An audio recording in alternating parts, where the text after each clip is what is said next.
인하대학교 2017학년도 수시논술 인문계열 오전 1번 언어서술 문제 보겠습니다. 이때 문제 1번에서는 노인부양의 책임이 개인에게 있는지 사회에게 있는지 이러한 쟁점을 두고 천자분량의 서술을 요구를 하고 있습니다. 학생 여러분들은 인하대 1번을 서술하실 때 다른 대학과는 달리 인하대만의 고유한 특징이 있습니다. 먼저 제시문은 단순한 참고자료에 불과하다는 것입니다. 따라서 다른 대학처럼 제시문 가에 따르면 나에 따르면 이런 서술 하지 마시고 단지 참고자료로서 제시문의 키워드만 활용한다. 제시문을 요약하지 말고 제시문의 필자 의도에도 끌려다니지 마시고 단순한 참고자료로 키워드를 추출해서 자신의 논거를 유기적으로 결합해서 도출해서 바로 주어진 주제에 적용해서 서술하는 과정에서 상대 입장의 반론을 한번 수용한 뒤 얼마나 이것을 창의적으로 재반론하느냐, 이것이 핵심적인 점수의 관건이 될 수 있다. 이 부분 염두에 두시고 바로 논설문의 본론을 쓴다. 주어진 자료를 토대로 논설문의 본론을 쓴다. 이러한 생각으로 답안 전개하시기 바라겠고,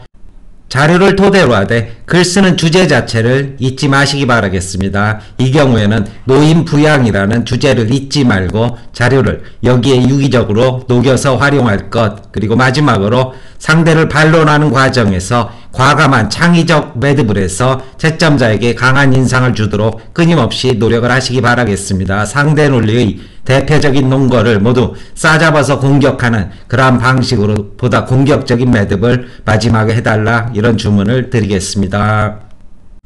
서술의 키워드 보겠습니다. 일단 쟁점으로는 노인 부양에 대해서 가족 중심이냐 사회 중심이냐 이러한 쟁점을 주고 있고, 제시문 가는 양면적인 활용이 가능하도록 주고 있습니다. 인하대 논술의 특징인데 가족과 사회 모두가 활용할 수 있는 그러한 입장을 주고 있습니다. 일종의 전체적인 소개 제시문이다, 아니면은 현황을 제시하는 제시문이다, 이렇게 이해하시면 될 것이고, 따라서 가족은 시대와 지역을 초월한 보편적 가치이다. 이것은 가족 중심의 논리로, 효는 도덕적 의무이다. 역시 가족의 부양 책임을 이렇게 부각하는 논리로 활용할 수 있을 것이고, 반대로 이것과 달리 노인복지는 인간다운 삶을 보장하는 사회복지 차원의 과제가 된다. 이러한 식의 논거도 들어있는 만큼 역시 상반된 입장에서 활용할 수 있을 것입니다.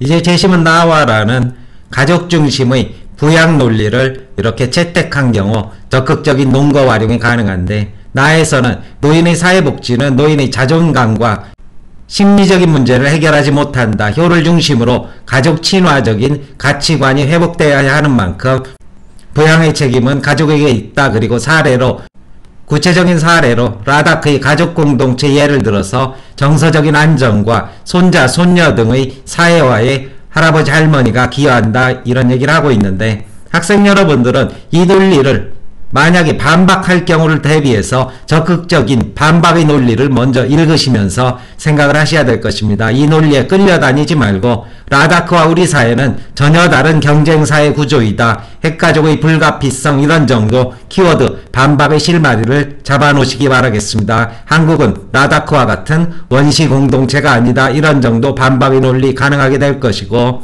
제시문 나에서는 북유럽 노인복지의 사무적 관계와 일면적이고 단기적이며 일방성인 그런 사례를 토대로 해서 사회적 부양은 인간적이고 정서적인 부양까지 기대하기는 어렵다. 인간관계가 행복한 삶의 본질적 요소이다. 이런 주장을 하고 있는데, 역시 마찬가지로 관계의 기초에는 삶의 물질적 조건이 전제되는 것이다. 북유럽의 경우 물질적 부양이 해결됐으니까 이런 배부른 고민을 하는 것이지, 당장 먹고 살기도 어려운 이런 상황에서 이런 걱정을 하는 것은 기우에 불과하다. 이런 식의 반박 논리 역시 가능하게 될 것이고, 이와 달리 제시문 다와 그리고 마에서는 사회와 그리고 국가 중심의 노인 부양 논리를 끌어낼 수 있는데, 다해서는 전통적인 가족이 이미 해체되어서 자녀의 부양 자체는 비현실적이다. 노인 세대의 사회적 공헌과 이에 대한 보상의 사회적 책임이라는 측면에서 현재의 물질적 풍요를 누리도록 만들어준 그런 노인 세대에 대해서 보훈의 차원에서 우리가 그들을 돌보는 것이 세대 간의 정의 실현이다. 이런 이야기를 하고 있는데, 마찬가지로 이 논리에 지나치게 감동하지 마시고 반박의 논리를 개발하게 된다면 노인의 부양은 경제가 아닌 윤리의 문제이다. 돈의 논리를 적용한 시각에 불과할 뿐이다. 전통사회는 부유하고 여건이 좋아서 바로 효를 실천하고 노인을 부양했는가, 이러한 의문을 제기할 수 있을 것이고,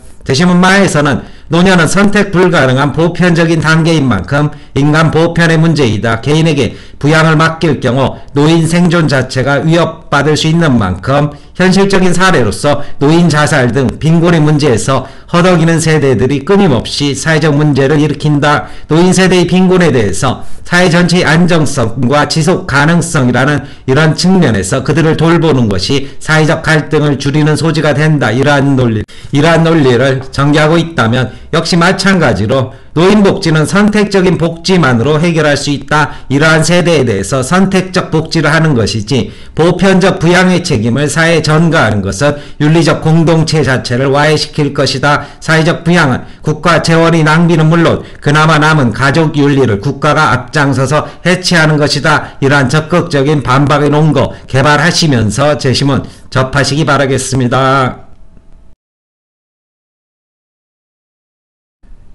대학에서 두 개의 입장에 대해 모두 매끄러운 답안지를 공개를 하고 있습니다. 따라서 대학 답안지를 소개해드린 뒤, 다만 후반부 비판에 있어서 좀 더 공격적 논의가 어떻게 가능한지 학원 측에서 살짝 덧붙인 내용도 함께 소개를 드리겠습니다.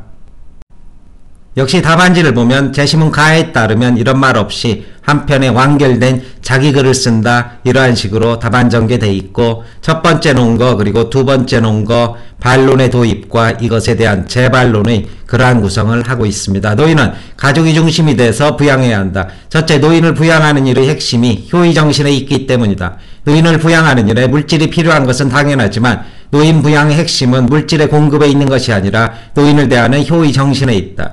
대상이 되는 노인이 어떤 사람인지도 모른 채 관심이나 사랑과는 무관하게 사회가 기계적으로 행하는 부양과 빠듯한 사정이라도 부모에 대한 보응과 존경의 마음을 담아 행하는 봉양 사이에는 본질적 차이가 있다. 공자는 전자를 개나 말도 하는 일이라고 평가했다. 효심의 표현이라야 진정한 부양이고 그것은 가족 중심의 부양에서 가능하다. 둘째, 가족이 중심이 되어 노인을 부양함으로써 노인의 건강을 유지할 수 있을 뿐 아니라 사회 전체가 얻을 수 있는 대체 불가능한 이익이 있다. 히말라야, 라다크 지역의 노인들은 가족 공동체 내에서 젊은 사람과의 접촉을 통해 건강을 유지할 뿐 아니라 단순히 수혜자에 머물지 않고 자신들의 경험과 지혜로 가족 공동체에 기여한다.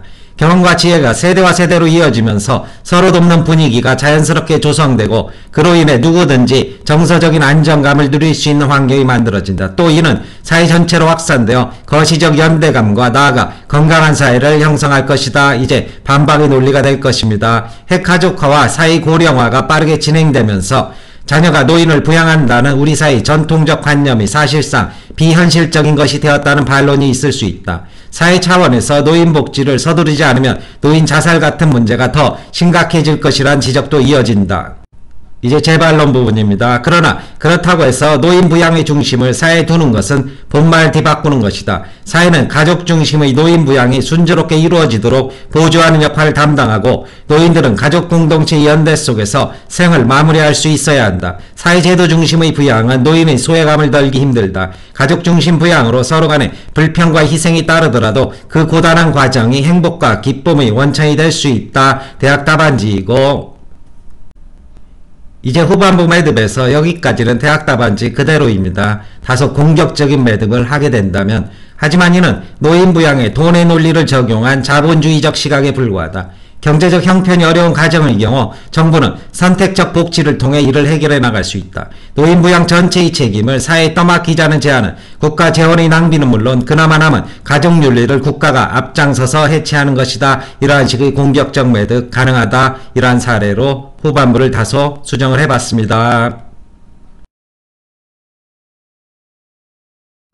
두 번째로 사회중심 부양의 경우입니다. 노인은 사회가 중심이 되어 부양해야 한다. 첫째, 핵가족이 보편화되고 자녀 세대가 부모 세대로부터 독립적인 생활을 하는 것이 자연스러운 오늘날 노인의 부양은 현실적으로 가족 단위에서 해결할 수 있는 문제가 아니다. 더구나 사회에서 노인을 부양하는 것은 개인의 차원이 아니라 사회 전체 차원에서 세대 간의 의무를 다하는 일이다. 앞선 세대가 없었다라면 후세대는 세상에 존재하지도 못했을 것이고 그들의 노동이 없었다라면 후세대까지 사회가 지탱되지도 못했을 것이다. 따라서 이 사회에 대한 그들의 기여에 대해 사회 전체가 보상을 함으로써 그들이 처할 수 있는 가난을 방지해야 하고 그들 삶의 질을 높이는 데 힘써야 한다. 둘째, 사회 전체의 안정성과 지속 가능성을 위해 노인은 사회가 중심이 되어 부양해야 한다. 사람은 누구나 나이를 먹기 때문에 노인 세대의 문제는 곧 우리 모두의 문제이다. 노인 부양을 저마다 형편이 다른 개인에게 맡길 경우 생존에 위협을 받는 노인이 생겨난다. 현재 우리 사회는 늙은 부모를 자식이 봉양한다는 전통적 관념이 약화되고 있고 노인들은 생존 절벽의 가장자리로 내몰리고 있다. 노인의 연령층의 빈곤율의 3.5배를 넘는 노인 빈곤율, OECD 평균의 2배를 넘는 노인 자살률 등은 노인 세대만의 문제가 아니라 한국 사회 위기를 방지하는 사례이다. 사회복지를 통해 이제 반론 부분이 될 것입니다.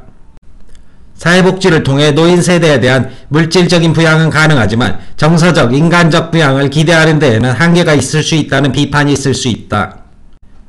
제 반론이 될 것입니다. 그러나 사회중심 부양이 곧 비인간적인 돌봄을 의미하는 것은 아니다. 현재 북유럽과 일본 등의 복지 선진국에는 소규모의 생활공동체 단위로 노인을 부양하는 사회복지 시스템이 확산된다. 이는 혈연으로 연결된 사람이 아니더라도 정서적 구유로가 가능한 공동체를 만들 수 있음을 보여준다. 사회는 인간적인 삶이 가능한 새로운 공동체를 노인에게 제공하고 노인 세대는 그 속에서 적극적으로 자신의 삶을 영위함으로써 건강하고 행복한 삶을 이어갈 수 있다. 대학 측의 답안지이고 역시 매듭 부분입니다. 여기까지는 그대로 대학 답안지이고 대학 답안지 마지막 한 문장을 잘라내서 공격하지 않은 라다크를 역시 걸고 넘어지는 그런 매듭을 만들어 봤습니다. 라다크와 같이 할아버지 할머니와 손자 손녀가 함께 사는 가족 공동체는 이상적인 것처럼 보이지만 우리 사회는 이미 원시 공동체 수준을 넘어섰다는 현실을 직시해야 한다. 나머지 하나의 제시문도 마저 반박하면서 매듭하는 것이 가능하다는 것 이렇게 염두에 두시기 바라겠습니다. 설명 마칩니다.